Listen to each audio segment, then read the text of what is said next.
तो स्टूडेंट्स आज हम स्टार्ट करेंगे एडिशन रिएक्शंस। आपको पता है मैं इससे पहले जो दो टाइप की रिएक्शंस करवा चुका हूं, one is called reduction and other is called oxidation.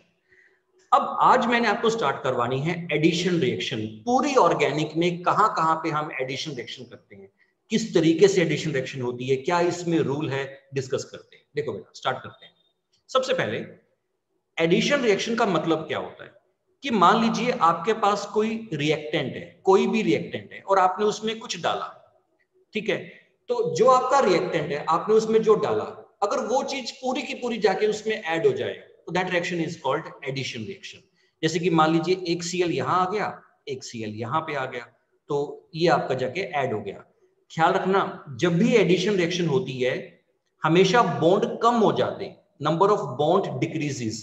देखो पहले डबल बॉन्ड था तो अब यहाँ पे सिंगल बॉन्ड हो गया। ऑब्वियसली वैलेंसी को पूरा करने के लिए ऐसा होता है। तो during addition reaction number of bond हमेशा कम हो जाते हैं।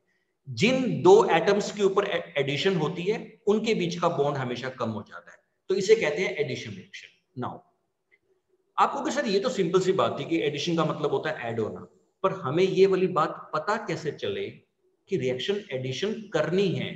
तो सबसे मेन पॉइंट सुने, अगर आपके रिएक्टेंट के पास डबल बॉन्ड है या ट्रिपल बॉन्ड है तो समझो वो एडिशन रिएक्शन शो करता है। जिनके पास डबल बॉन्ड या ट्रिपल बॉन्ड होते हैं, अब बेटा डबल बॉन्ड ट्रिपल बॉन्ड किसके पास होते हैं? या तो एल्कीन जो आप +1 में हाइड्रोकार्बन में पढ़ते थे, या एल्काइंस। इसके अलावा aldehydes, ketone and cyanide, they show addition reaction. आगे से कभी आपको रिएक्टेंट में एल्डिहाइड दिख जाए तो समझ जाना कि आपने उसमें क्या रिएक्शन करनी है, एडिशन रिएक्शन करनी है। तो बेटा alkene, alkyne, aldehyde, ketone and cyanide, they show addition reaction. अब सबसे इंटरेस्टिंग बात, यस बताओ क्या ये एडिशन रिएक्शन शो करेगा? जो मैंने अभी रूल बताया उसके अकॉर्डिंगली क्या इसको एडिशन रिएक्शन शो करनी चाहिए? बताएं। नहीं। यस करनी चाहिए कि नहीं? नहीं सर। क्यों? क्या आपको डबल बॉन्ड नहीं दिख रहा? कार्बोक्सिलिक सर नहीं शो करता। कार्बोक्सिलिक नहीं शो करता? क्यों नहीं शो करता? क्यों नहीं शो करता एडिशन? रेजोनेंस करता। यस। सर डबल बॉन्ड तो कार्बन और कार्बन के बीच में होना चाहिए ना? नहीं ऐसा नहीं, जैसे ये देखो मैंने एल्डिहाइड बताया ना कि देखो डबल बॉन्ड यहाँ पे कार्बन कार्बन के बीच में नहीं है, देखो यहाँ नहीं है। तो जिनके पास डबल, जिस कंपाउंड में डबल ट्रिपल बॉन्ड आते हैं वो एडिशन रिएक्शन शो करते हैं। बट कार्बोक्सिलिक एसिड, उसके डेरिवेटिव और बेंजीन, हालांकि इनके पास डबल बॉन्ड होता है फिर भी ये एडिशन रिएक्शन शो नहीं करते। अब आप लोग कहोगे सर ये तो कंफ्यूजन आ गई, अभी तो आपने कहा था कि डबल बॉन्ड वाले करते हैं। नहीं, कोई कंफ्यूजन नहीं है। अब ध्यान से सुनना, एक्चुअली में बेटा हमें यहाँ पे दिख तो रहा है कि ये डबल बॉन्ड है, पर एक्चुअली में इसमें प्योर डबल बॉन्ड नहीं है बिकॉज ऑफ रेजोनेंस। पहले रेजोनेंस होता क्या मैं वो बताता हूं।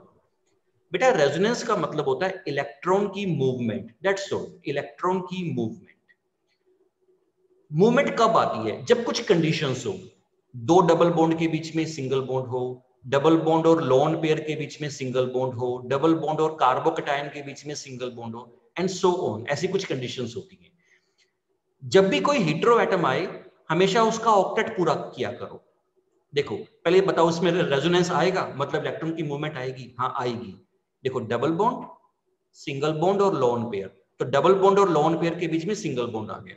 बेटा रेजोनेंस में ना मूवमेंट ऐसी होती है, पूरा इलेक्ट्रॉन का पेयर मूव करता है। जैसे ये यहाँ पे आ गया, ये वाला यहाँ पे आ गया। इसको मैं रेजोनेंस के अंदर डीपली करवाऊंगा। अभी मेन पॉइंट सुनो। तो यहाँ पे सिंगल बॉन्ड हो गया, यहाँ पे डबल बॉन्ड हो गया। तो हमने देखा कभी तो डबल बॉन्ड है कभी सिंगल बॉन्ड है, मतलब उसमें प्योर डबल बॉन्ड नहीं है। तो रेजोनेंस की वजह से एक्चुअली में इनके पास प्योर डबल बॉन्ड नहीं होता, इसलिए बेटा ये एडिशन रिएक्शन शो नहीं करेगा। सिमिलरली बेंजीन के अंदर भी रेजोनेंस आ जाता है, जिसकी वजह से कभी डबल कभी सिंगल, कभी डबल कभी सिंगल बॉन्ड उसके अंदर रहता है, तो मतलब प्योर डबल बॉन्ड नहीं होता। इसलिए बेटा ये एडिशन रिएक्शन शो नहीं करते। तो एडिशन रिएक्शन सिर्फ और सिर्फ एल्कीन, एल्काइन, एल्डिहाइड, कीटोन और साइनाइड ही शो करते हैं। तो इस टॉपिक में मैं आपको ये वाले 5 चैप्टर की रिएक्शंस जो हैं वो करवाने वाला हूं। बेटा मैं सबसे पहले आज आपको ना एल्कीन चैप्टर करवाऊंगा कि एल्कीन किस तरीके से एडिशन रिएक्शन शो करता है। नाउ एल्कीन, मैं इसके बारे में कुछ बहुत इंपॉर्टेंट पॉइंट्स बताने वाला हूं। आपने ना इन पॉइंट्स को अच्छे से सुनो, समझो, और फिर उसके ऊपर आपको क्वेश्चन समझ में आएंगे। देखो, alkene show electrophilic addition reaction. अब ये तो मैंने आपको बता दिया कि एल्कीन हमेशा एडिशन रिएक्शन शो करेगा। जैसे बेटा आप जब कोई चीज ऐड करते हो तो उसमें 2 पार्ट होते हैं, एक इलेक्ट्रोफाइल, एक न्यूक्लियोफाइल। पॉजिटिव वाले को इलेक्ट्रोफाइल कहते हैं, नेगेटिव वाले को न्यूक्लियोफाइल कहते हैं। ठीक है, याद रखना एल्कीन हमेशा इलेक्ट्रोफिलिक एडिशन शो करता है। मतलब पहले जो जाएगा ना वो पॉजिटिव वाला जाता है, पहले पॉजिटिव वाला जाके अटैक करता है। क्यों, मैं इसका रीजन देता हूं, ऐसा नहीं कि जिसमें क्रैमिंग करेंगे। देखो आपको पता है एल्कीन जो होता है उसके पास डबल बॉन्ड है, और आपने झूठ पढ़ा होगा, डबल बॉन्ड जो होता है ना वो ऐसे बनता है, पाई इलेक्ट्रॉन से डबल बॉन्ड बनता है। ठीक है, तो इसका मतलब है कि इसके आसपास इलेक्ट्रॉन्स होते हैं, मतलब इसके आसपास इलेक्ट्रॉन्स होते हैं, मतलब ये इलेक्ट्रॉन रिच होता है एक तरीके से। अगर बेटा इसके आसपास इलेक्ट्रॉन है तो डेफिनेटली ये किसको अलाउ करेगा अपने ऊपर अटैक करने के लिए, पॉजिटिव वाले को अलाउ करेगा। इसलिए alkene always show electrophilic addition reaction. पहले जो उसमें ऐड होगा वो कौन ऐड होगा, इलेक्ट्रोफाइल। ये वाली बात याद रखना। तो मैंने यहाँ पे लिखा हुआ है alkene is electron rich due to pi electron over it, hence it prefer electrophile to attack on it. इसलिए सबसे पहले इलेक्ट्रोफाइल जाके उसके ऊपर अटैक करता है।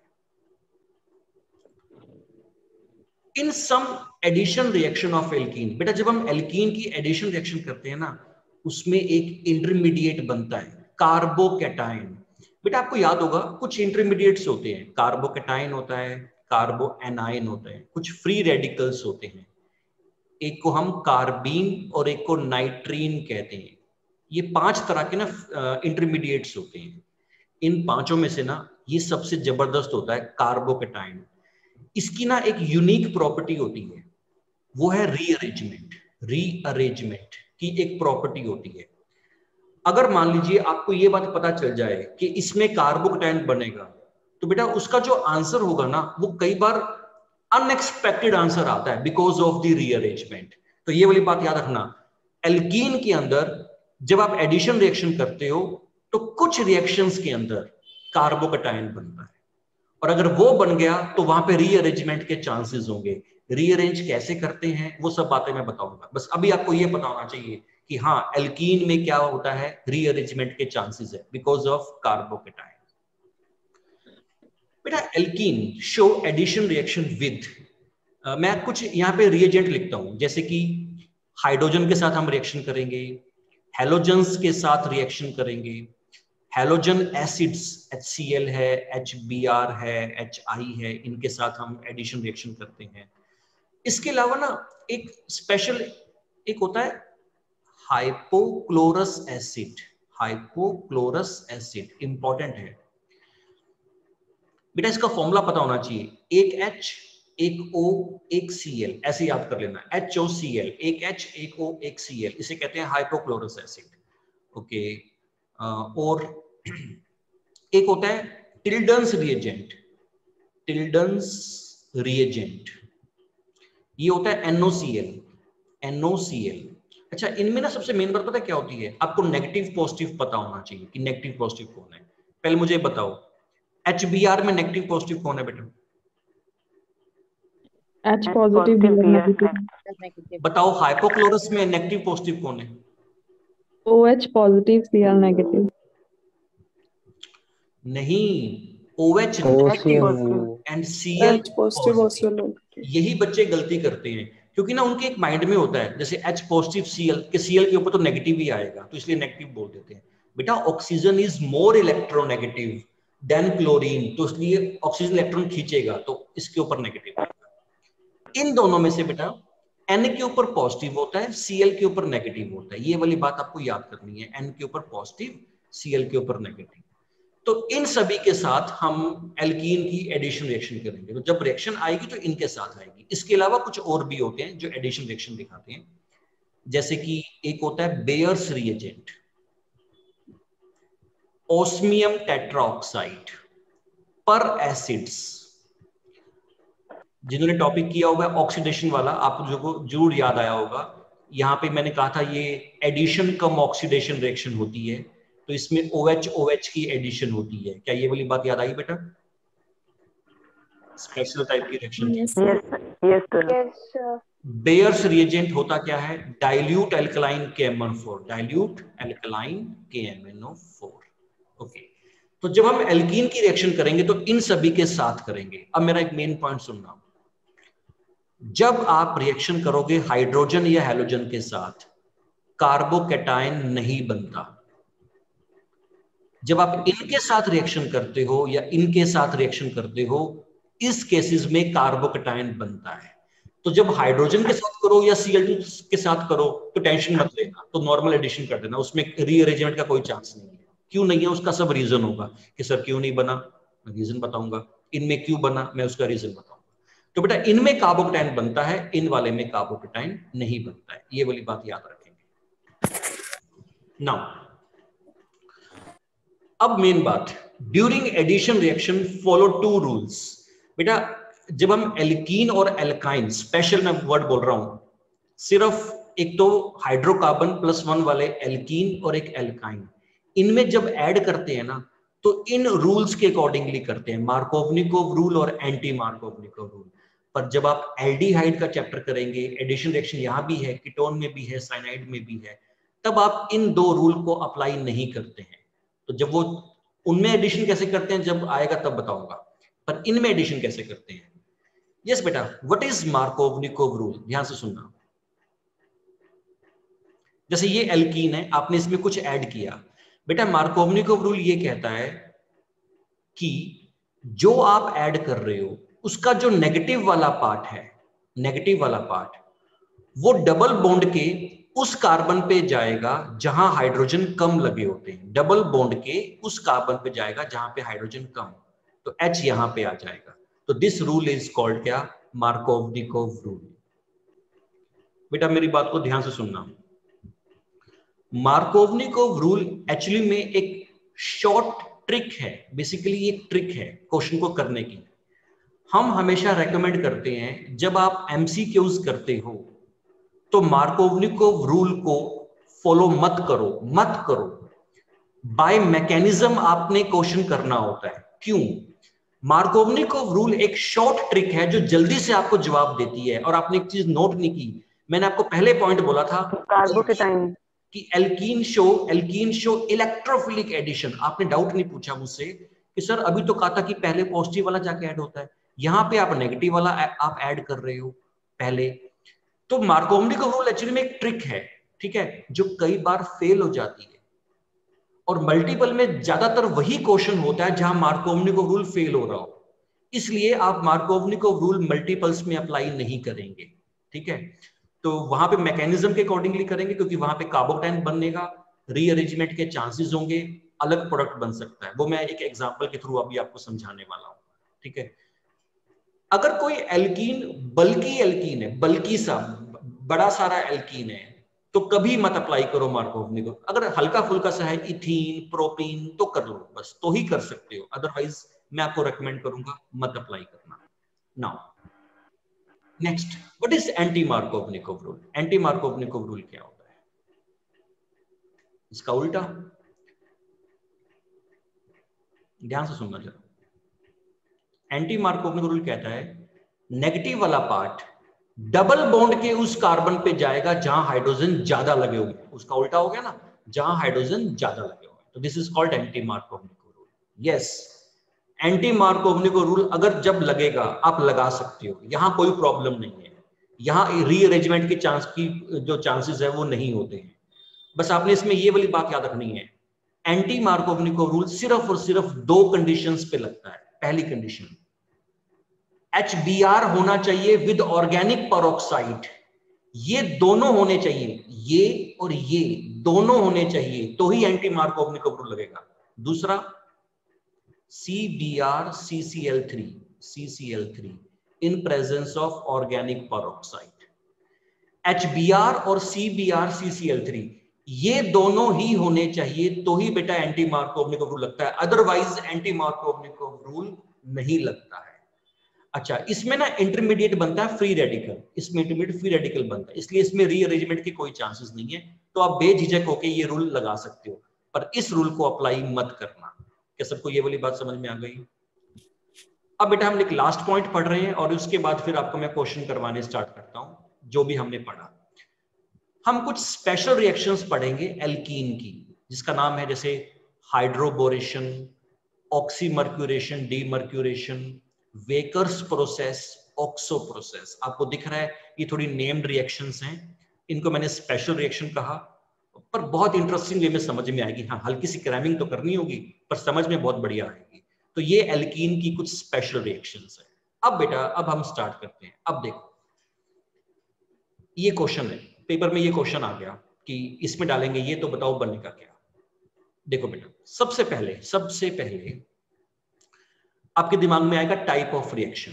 आपने देखा अरे यहाँ तो डबल बॉन्ड है, एंड डबल बॉन्ड शो क्या, एडिशन रिएक्शन।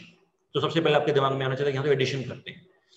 फिर अगला स्टेप आपके दिमाग में क्या आएगा, अरे ये तो एल्कीन है, तो एल्कीन में तो हम मार्कोवनिकोव रूल लगा सकते हैं।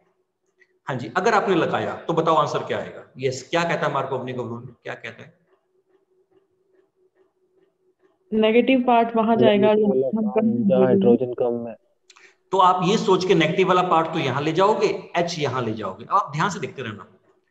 तो अगर आपने यहां मार्कोवनिकोव रूल जो कि होता है, जो कि लगाना भी होता है, और आपने लगा दिया, तो देखो आपका आंसर ये आ जाएगा, ये आपका आंसर आ जाएगा। क्लियर? बट मैंने आपको कहा कि जब आप मल्टीपल्स कर रहे हो तो बेटा मार्कोवनिकोव रूल मत लगाना। अब देखो क्यों ना लगाना, अब मैं वो समझाता हूं आपको। अब मैं करता हूं बाय मैकेनिज्म। अब मैं ऐसे नहीं करता, बाय मैकेनिज्म करूंगा। देखो आपने इसमें डाला HCl, तो मैंने कहा नहीं भाई मार्कोवनिकोव रूल नहीं लगाते, बाय रूल करते हैं। आपको पता है double bond show electrophilic addition reaction. इसका मतलब पहले इलेक्ट्रोफाइल जाके ऐड होगा, मतलब पॉजिटिव वाला पहले जाके ऐड होगा। अब ऐड कहां पे होगा? यहां भी हो सकता है, यहां भी हो सकता है, कोई रूल तो है नहीं। कहां ऐड होगा? जहां डबल बॉन्ड है। तो देखो मैंने यहां पे 2 लिख दिए, ध्यान देना। मैंने क्या किया, एक बार H को यहां भेज दिया, पॉजिटिव इधर आ गया, और एक बार मैंने क्या किया कि H को यहां भेज दिया और पॉजिटिव इसके ऊपर आ गया। तो मैंने सिर्फ H पॉजिटिव ऐड करवाया, तो एक के पास H आ गया, एक के पास पॉजिटिव। या तो इसके पास H, इसके पास पॉजिटिव, या इसके पास H या इसके पास पॉजिटिव। जो भी 2 केस बन सकते थे मैंने वो दोनों केस बना दिए। पहले सबको इतना क्लियर हो गया? अब हम क्या करते हैं, इन दोनों में से एक अनस्टेबल है, पहले उसको बाहर निकाल दो। ये वाला अनस्टेबल है, ये अनस्टेबल है। क्यों अनस्टेबल है? देखो बेटा ये बन गया कार्बोकेटाइन। ध्यान से सुनना, कार्बोकेटाइन एक इलेक्ट्रॉन डेफिशिएंट होता है, मतलब इसके पास इलेक्ट्रॉन की कमी होती है। आपको ये तो पता होगा ना इतना तो, कि ये इसमें ना एक तरफ से इलेक्ट्रॉन मिल रहे हैं। Methyl group is electron dirtying group, तो ये इसको इलेक्ट्रॉन दे रहा है जिससे थोड़ा सा स्टेबल हो जाएगा। पर इसमें इलेक्ट्रॉन तो 2 तरफ से मिल रहे हैं, तो ये थोड़ा ज्यादा स्टेबल हो जाएगा, इसलिए ये अनस्टेबल है, इसलिए इसको बाहर ही निकाल दो। इसकी तो मैं बात ही नहीं कर रहा। यस, क्या सबको पहले इतनी बात क्लियर हो गई? कोई डाउट हो तो पूछ सकते हो। ठीक है बेटा, अब आप ध्यान से सुनना ये वाली बात।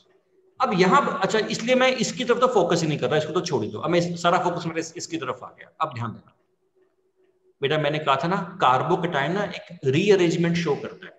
मैं एक वर्डिंग बोलता हूं, वो वर्डिंग को ध्यान से सुनना। जब भी कार्बोकेटाइन बनता है पहले वो अपने आप को देखता है, वो अपने आप को देखता है कि मैं कौन हूं। कौन हूं से मतलब मैं प्राइमरी कार्बोकेटाइन हूं, सेकेंडरी कार्बोकेटाइन हूं, या टर्शियरी कार्बोकेटाइन हूं। पहले वो होता कि वो भी सुन लो। कैटायन जिस कार्बन पे लगा है, अगर वो एक कार्बन से अटैच है तो उसे प्राइमरी कहते हैं। कैटायन जिस कार्बन पे लगा है, अगर वो 2 कार्बन से अटैच है तो उसे सेकेंडरी कहते हैं। कैटायन जिस कार्बन पे लगा है, अगर वो 3 कार्बन से अटैच है, वो कार्बन 3 कार्बन से अटैच है तो उसे टर्शियरी कहते हैं। हाँ बताओ ये कौन सा कार्बोकेटाइन दिख रहा है, प्राइमरी, सेकेंडरी या टर्शियरी? सेकेंडरी। सेकेंडरी है ना, सेकेंडरी दिख रहा है। तो कार्बोकेटाइन जब भी बनता है ना, वो पहले अपने आप को देखता है कि मैं कौन हूं। तो उसने देखा मैं सेकेंडरी हूं। अब वो सोचता है क्या मैं अपने साथ वाले कार्बन से कुछ खींच के, जो भी उसके ऊपर लगा हुआ है, हाइड्रोजन, मिथाइल, फिनाइल, क्या मैं साथ वाले कार्बन से कुछ खींच के स्टेबल बन सकता हूं, और स्टेबल बन सकता हूं? अगर बन सकता है तो पहले वो बनता है। अब देखो इसने क्या किया, साथ वाले कार्बन का ये जो मिथाइल है ना, ये अपने ऊपर खींच लिया। इसे बोलते हैं 1,2 methyl shift. Methyl shift, methyl अपने ऊपर खींच लिया बेटा। तो इस कार्बन के ऊपर अब पॉजिटिव इसके ऊपर आ गया, और मिथाइल देखो इसके ऊपर आ गया, ये मिथाइल इसके ऊपर आ गया। क्या ऐसा करने से कुछ बेनिफिट मिला? हाँ, अब वो क्या बन गया? स्टेबल। टर्शरी नहीं बन गया, टर्शरी नहीं बन गया देखो। और जो टर्शरी है वो और भी ज्यादा स्टेबल है। क्यों? उसको तो इलेक्ट्रॉन तीन तरफ से इलेक्ट्रॉन मिल रहे हैं, वो तो और भी ज्यादा स्टेबल है। क्या बात क्लियर हो गई? Yes sir. इसलिए पहले वो ये रीअरेंजमेंट करेगा, अब वो Cl को कहेगा कि अब आके अटैक कर जाए, अब जाके Cl अटैक करेगा, और ये आपका फाइनल आंसर आएगा। देखो, this one is your final answer. अब अपने इस आंसर को देखो, इसको कंपेयर करो और इसको कंपेयर करो, क्या ये दोनों आंसर सेम है? चेक करो, देखो जरा, क्या दोनों आंसर सेम है? नहीं। नहीं, ऑप्शन के अंदर ये भी होता है और ये वाला आंसर भी होता है। तो स्टूडेंट्स क्या करते हैं, जल्दबाजी में ना ये वाला रूल लगा के आ जाते हैं, ठीक है ना, और फिर वो कहते हैं कि हमारा आंसर ये है। पर एल्कीन में बेटा ये रीअरेंजमेंट होती है। अच्छा, रीअरेंजमेंट जरूरी नहीं है कि होगी, अगर उसको बेनिफिट मिल रहा है रीअरेंज करके तो ही रीअरेंजमेंट होती है, अदरवाइज रीअरेंजमेंट नहीं होती है। तो यहां उसको बेनिफिट मिला कि वो सेकेंडरी से क्या बन गया, टर्शरी बन गया, और टर्शरी वाला कार्बोकैटायन और भी ज्यादा स्टेबल होता है, इसलिए वो ऐसे रीअरेंज हुआ और आप उसने अपना फाइनल प्रोडक्ट बनाया। बेटा ये क्वेश्चन तो और भी बढ़िया क्वेश्चन है, यहां ध्यान देना। ओके, अब देखो, जैसे सुरभि आपका डाउट था कि सर जब लगना ही नहीं है तो सिखाया क्यों। अब आप यहाँ वाले इस वाले क्वेश्चन में देखो, यहाँ मार्कोवनी को रूल वैसे ही फेल हो रहा है। अगर आपने देखा डबल बॉन्ड है तो दिमाग में आएगा एडिशन रिएक्शन करते हैं, चलो करते हैं एडिशन। तो मार्कोवनी का रूल कहता है नेगेटिव वाला पार्ट वहां जाएगा जहां हाइड्रोजन कम है, पर यहाँ तो हाइड्रोजन, हाँ यस, यहाँ तो हाइड्रोजन सेम है। सेम आ गए, सेम आ गए। तो अब आप कहोगे कि सर फिर तो कहीं मर्जी भेज दो, चलो ठीक है। अब मैं दो केस बनाता हूं, क्या दोनों सेम लग रहे हैं, कि दोनों का आंसर सेम है? ध्यान देना, मैंने यहां पे Br भेज दिया और यहां पे H भेज दिया,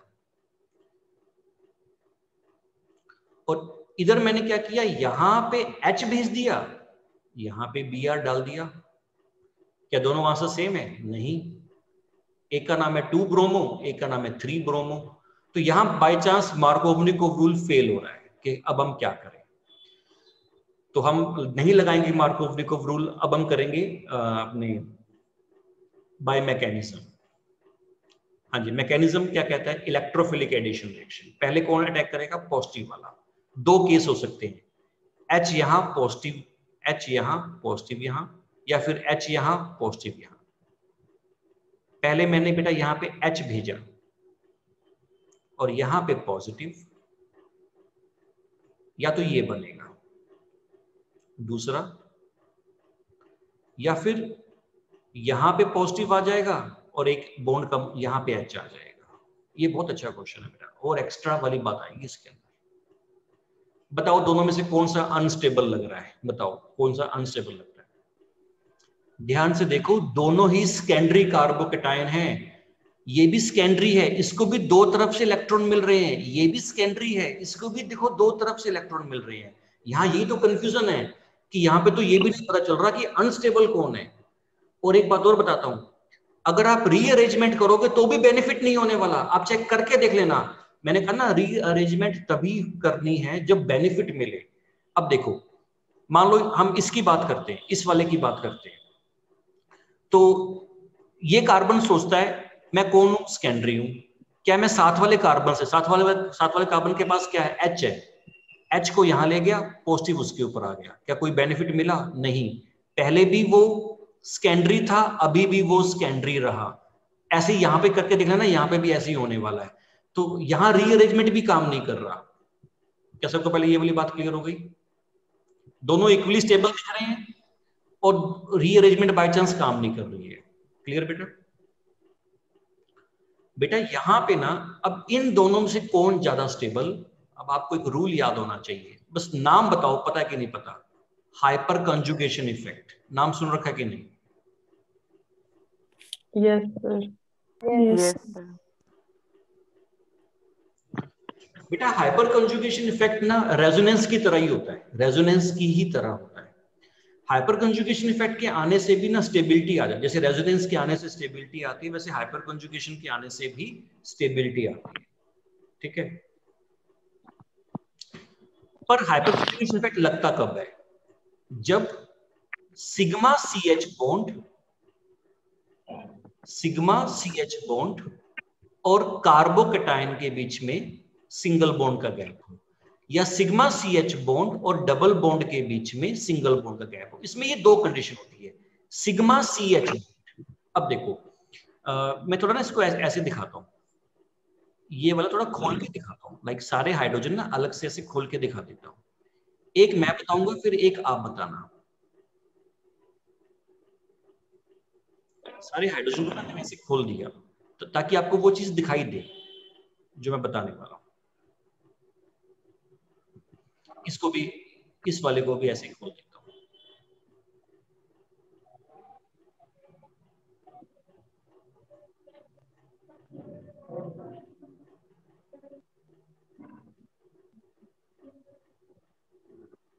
ओके नाउ अब देखो,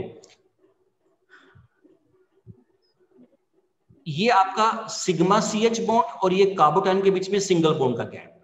ये सिग्मा सी एच बॉन्ड और कार्बोटाइन के बीच में सिंगल बॉन्ड का गैप, मतलब दो तरफ से आ रहा है। ये सिग्मा सी एच वाला बॉन्ड, ये वाला सिग्मा सी एच का बॉन्ड और कार्बोटाइन के बीच में सिंगल बॉन्ड का गैप, और ये वाला भी। तो यहाँ पे देखो चार तरफ से हाइपर कंजुगेशन इफेक्ट आ रहा है। ठीक है, बताओ यहाँ पे कितनी तरफ से आ रहा है? बताओ यहाँ पे कितनी तरफ से आ रहा है इस वाले में?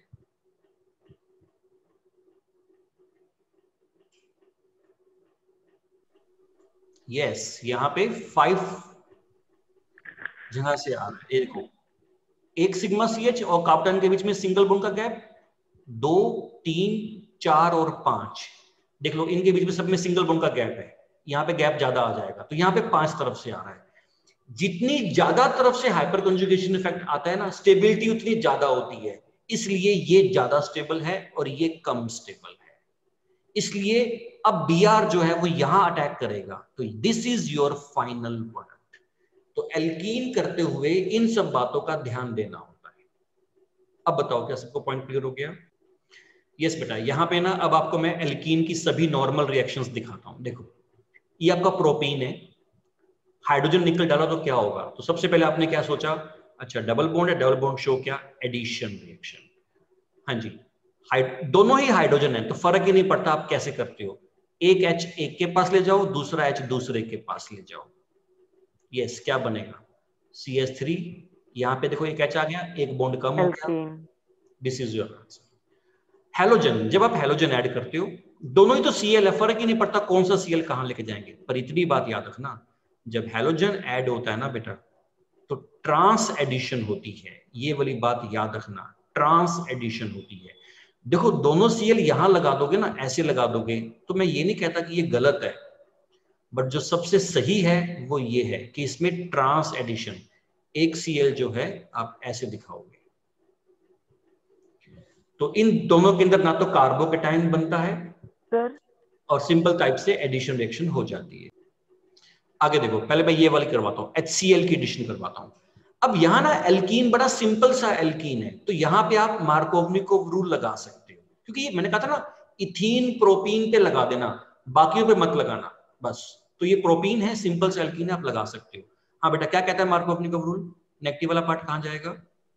जहाँ लेस हाइड्रोजन होंगे। जहां लेस हाइड्रोजन, तो CH के पास Cl आ जाएगा, तो देखो ऐसे रिएक्शन हो जाएगी। HBr, तो ये देखो सिंपल पॉजिटिव और नेगेटिव, तो नेगेटिव वाला पार्ट वहां जाएगा जहां पे हाइड्रोजन कम है। अब मुझे बताओ HBr ऑर्गेनिक पेरोक्साइड की प्रेजेंस में आ गया, तो इसका मतलब यहाँ पे क्या हो रहा है? Anti Markovnikov Anti-Markovnikov। यहाँ पे याद रखना एंटी मार्कोवनिकोव रूल लगेगा। तो एंटी मार्कोवनिकोव रूल क्या कहता है? नेगेटिव वाला पार्ट वहां जाएगा जहाँ ज्यादा ज्यादा है, तो इसके पास Br आएगा और बीच वाले के पास H आ जाएगा। एक बॉन्ड, हमेशा एक बॉन्ड कम हो जाता है। ठीक है, ऐसे। वाटर की एडिशन, जब भी वाटर की एडिशन हमेशा एसिडिक मीडियम में होती है, वाटर आसानी से ऐड नहीं होता, थोड़ा सा एसिड डालना पड़ता है, बाकी वही सिंपल है, H पॉजिटिव OH नेगेटिव। बेटा मार्कोवनिकोव रूल लगाएंगे, मैं फिर से कह रहा हूँ Markovnikov rule alkene ethene propene पे लगा देना, बाकियों पे मत लगाना, क्योंकि बाकियों में रीअरेंजमेंट के चांसेस होते हैं। एक्टिव पार्ट कौन है? OH। तो देखो ऐसी एडिशन हो जाएगी। अब मैं पहले आपको ये करवाता हूँ हाइपोक्लोरस एसिड। हाँ बेटा फॉर्मूला बताओ हाइपोक्लोरस एसिड का क्या होता है? OHCl। HOCl। इसमें नेगेटिव वाला पार्ट कौन है? OH। तो इसमें क्या होने वाला है? नेगेटिव मार्कोवनिकोव रूल, ठीक है, नेगेटिव वाला पार्ट वहां जाएगा जहां पे हाइड्रोजन कम है। ओके, तो ये फाइनल आंसर ये हो जाएगा। विद टिल्डन्स रिएजेंट, इसका तो पहले फॉर्मूला पता होना चाहिए, N double bond Cl, N के ऊपर पॉजिटिव Cl के ऊपर नेगेटिव। हाँ अब आपका नॉर्मल है तो Cl आपका इधर आ जाएगा, ठीक है, और यहाँ पे आपका N डबल बॉन्ड O। इस तरीके से इसमें एडिशन हो जाती है, नेगेटिव वाला पार्ट वहां जाएगा जहां पे हाइड्रोजन कम होता है, तो ये वाला आपका आंसर आ जाएगा। अब आपको मैं करवाता हूँ स्पेशल रिएक्शन। स्पेशल मतलब विद सॉरी एक सेकंड,